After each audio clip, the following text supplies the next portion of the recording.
جب وہ اسٹوڈنٹ عملی زندگی میں جاتا ہے نا، جی جی پھر بعد جب وہ پلٹ کے آتا ہے تو پتہ آپ کو چلتا ہے کہ آپ کیسے استاد تھے. تو میرا خیال ہے کہ میں نے میرے شاگرد جو ہیں وہ اس وقت سیکریٹری لیول کے لوگ بھی ہیں، جی ہاں، اور جو میں نے انہیں دیا وہ مجھے محبت ملتی ہے. دیکھیے میں نے جو بھی کام زندگی میں کیا ہے نا، میں نے پوری کوشش سے، نیت سے کیا ہے. میں اگر بس اسی زمانہ تدریس میں ہی کئی بار میں باہر گیا ہوں، امریکہ گیا ہوں، آسٹریلیا گیا ہوں. اول تو میری کوشش ہوتی تھی کہ میں ویکیشنز میں کوئی مشاعرے ہوں تو جاؤں، اگر وہ نہیں ہے تو میں سبسٹیچیوٹ دے کے گیا ہوں کہ میرے یہ پیریڈ یہ پڑھائے گا اور اس کو میں پے کروں. حالانکہ میں نے چھٹی لی ہوئی ہے، سارا کچھ ہے، کچھ نہیں. تو الحمدللہ میں بہت مطمئن ہوں کہ میں کہیں بھی تدریس میں نے کوئی ڈنڈی نہیں ماری.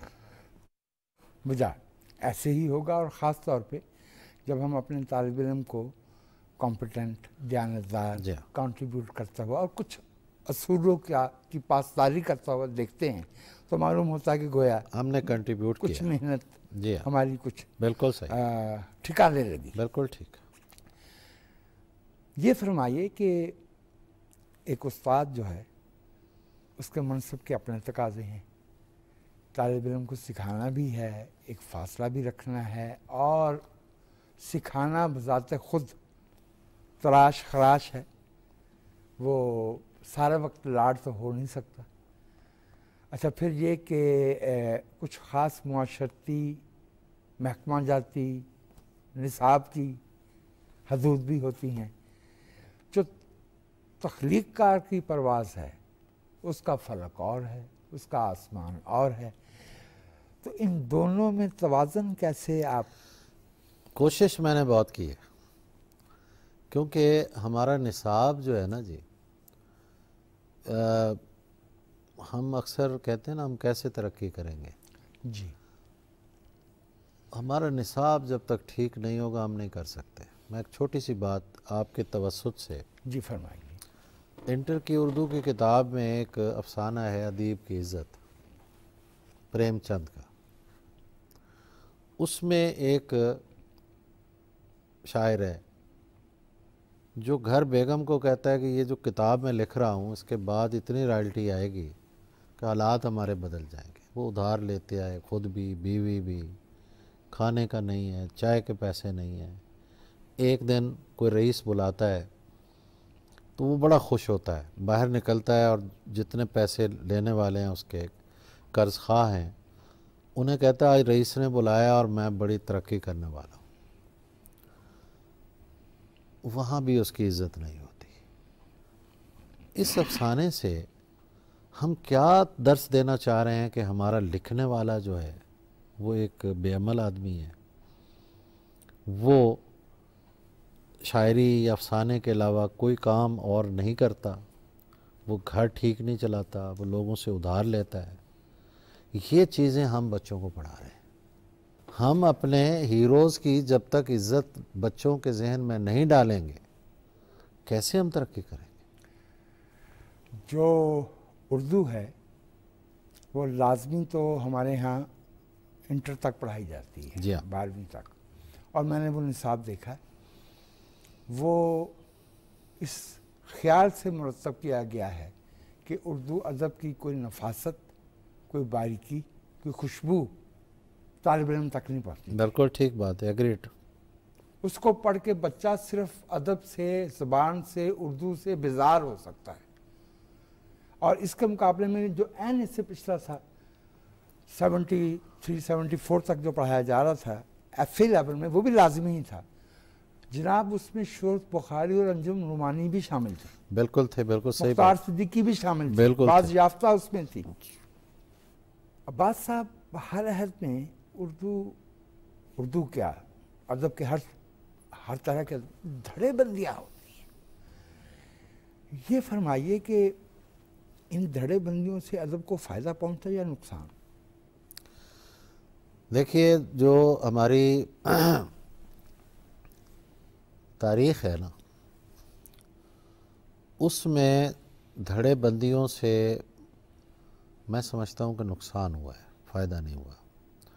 ہم ایک طرف یہ کہتے ہیں کہ مسابقت کا جذبہ پیدا ہوا۔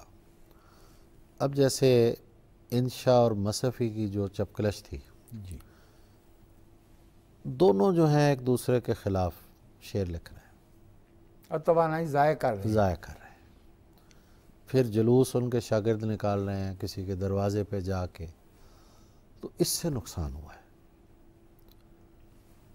ہاں، صرف مسابقت کے جذبے کے تحت دھڑے بندی کے ایک معنی میں اور سمجھتا ہوں کہ میرا ایک حلقہ احباب ہے، آپ بھی محفل آرا شخصیت ہیں، آپ کے دوستوں کو میں جانتا ہوں، میں بڑی آسانی سے اٹھ کے کہہ سکتا ہوں وجاہت مسعود صاحب نے ایک دھڑا بنایا ہوا ہے۔ اب اس کے نیگیٹو معنی تو آسانی سے لوگ لے لیں گے۔ دیکھیے، ہم خیال لوگ ہوتے ہیں۔ اب ترقی پسند تحریک کیا ایک دھڑا نہیں تھا، وہ ایک مقصد کے تحت دھڑا تھا۔ اگر دھڑا ہے کسی مقصد کے تحت جی، تو میں سمجھتا ہوں وہ پازیٹیو چیز ہے۔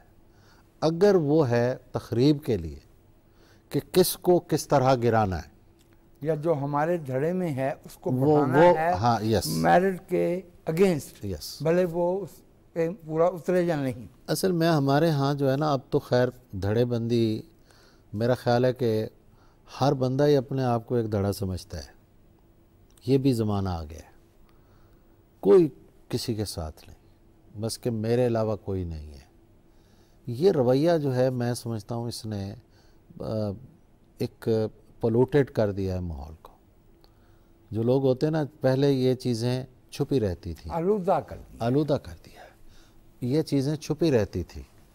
اب جب ایک کوئی صاحب اٹھ کے صبح کوئی ایک سٹیٹس لگا دیتے ہیں تو لوگ سوچتے ہوں گے نا، یار یہ شاعر ادیب ہیں، یہ کیا لکھ رہے ہیں۔ یہ چیزیں ان سے میں سمجھتا ہوں کہ نقصان ہو رہا ہے، فائدہ نہیں ہو رہا۔ ہم نے اس کی اچھی مثالیں بھی دیکھ رکھی ہیں۔ مثلا ابن انشا اپنے ہر تیسرے کالم میں جمیل الدین علی صاحب کا گڈا باندھتے تھے، ہاں، لیکن محبت ہے، ایک طریقے سے چل رہے ہوتے تھے۔ اور بھی سارق صاحب کی تاج النجیب آبادی، جی بالکل صحیح ہے، لیکن بالکل اس میں شخصی احترام کوئی اس میں جو ہے وہ دیکھیے اختلاف اچھی چیز ہے، لیکن اسے ذاتی نہیں سمجھنا چاہیے۔ ایک شعر میں آپ کو سناتا ہوں، بسم اللہ۔ ثناء اللہ ظہیر کا شعر ہے، وہ کہتا ہے کہ میں دے رہا ہوں تو میں خود سے اختلاف کا حق، یہ اختلاف کا حق ہے مخالفت کا نہیں۔ واہ واہ واہ، پھر پڑھیے۔ میں دے رہا ہوں تو میں خود سے اختلاف کا حق، یہ اختلاف کا حق ہے مخالفت کا نہیں۔ جی ہاں، اناد نہیں ہے، اناد نہیں ہے، اس میں اناد نہیں ہے۔ اناد نہیں۔ بھئی دیکھیں، میں کسی کو شاعر اچھا نہیں لگتا تو اس کی رائے میں اس کا احترام کرتا ہوں۔ اگر کوئی کہے کہ بھائی اس کا چہرہ ہی اچھا نہیں لگتا تو میں تو خیر اس کا بھی ایک حل سوچا ہوا ہے کہ بھائی اچھا نہیں لگتا تو یہ تمہارا پرابلم ہے، میرا تو نہیں ہے نا یار۔ تم دوسری طرح منہ کر لو۔ نہیں، سر میں یہ سمجھتا ہوں کہ دیکھیے، ادب کی یا کسی فنون عالیہ کی سب سے بڑی خوبی ہی یہ ہے کہ ان کی کوئی سفارش نہیں ہوتی، نہیں ہوتی نسلوں کا امتحان ہے۔ اب کون سی میر کی لابی بیٹھی ہے، کوئی نہیں، غالب کی کون سی لابی بیٹھی ہے، کوئی لابی نہیں۔ اور اگر وہ ہمیں تیر کی طرح سے آ کے لگتا ہے اور وہ ہمارے بدلتے ہوئے حالات میں وہ شعر جو ہے وہ نئی معنویت اختیار کرتا ہے اور اس کی تازہ کاری۔ بلکہ میں یہاں تھوڑی سی بات ایڈ کروں گا کہ لابی جو ہوتی ہے نا، اس کا نقصان ہی ہوتا ہے۔ مثلا ابراہیم ذوق کوئی چھوٹا شاعر نہیں ہے، بالکل نہیں۔ جتنی زبان کی صفائی اور جو چیز اس کے ہاں ہے بہت کم لوگوں کے ہاں ہے، لیکن جو ساتھ کے لوگ تھے، شہ کا مصاحب ہونا، اب وہ مصاحب بھی نہیں تھے، کیا تھے؟ قصیدے سب نے لکھے ہیں، استاد تھے۔ اب چیزیں جو اسٹیبلش ہو جاتی ہیں وہ لابی کرتی ہے نا اسٹیبلش، جی ہاں، وہ چیزیں جو نہیں تھیں وہ اسٹیبلش کر دی، اور جو تھیں وہ دب گئیں۔ اب میں پچھلے دنوں ذوق کے قصائد پڑھ رہا تھا تو میں کہتا ہوں یار یہ کون پڑھتا ہے، کیا بڑا شاعر ہے۔ تو یہ چیزیں جو ہوتی ہیں یہ دیر میں ان کا نقصان ہوتا ہے، فائدہ نہیں ہوتا۔ اگلے روز غالباً 2 دن پہلے ہم 2 ڈھلتی عمر کے لوگ بیٹھے تھے، تو کچھ سیاسی معاملات پہ بات ہو رہی تھی، تو میں نے ان سے کہا کہ جاتے ہوائے شوق میں ہیں اس چمن سے ذوق، ہائے ہائے، اپنی بلا سے بعد ثواب کبھی چلے۔ ایسا ہی ہے۔ عباس صاحب، آپ سے جو گفتگو ہے جیسے وہ تو کلیشے ہو جائے گا نا، کوزے میں دریا سمندر، لیکن آپ سے گفتگو ایک نشست میں موضوعات مکمل نہیں ہو پاتے، تو ہم نے سوچا کہ اس کو اگلی نشست پہ لے جاتے ہیں۔ ناظرین، یہ پہلا حصہ ہے ہمارا عباس تابش صاحب کے ساتھ گفتگو کا۔ ہم اگلے حصے کے ساتھ پھر سے حاضر ہوں گے پاکستان ٹیلی ویژن کے پروگرام سدرنگ میں۔ اس وقت آپ وجاہت منصور کو اجازت دیں۔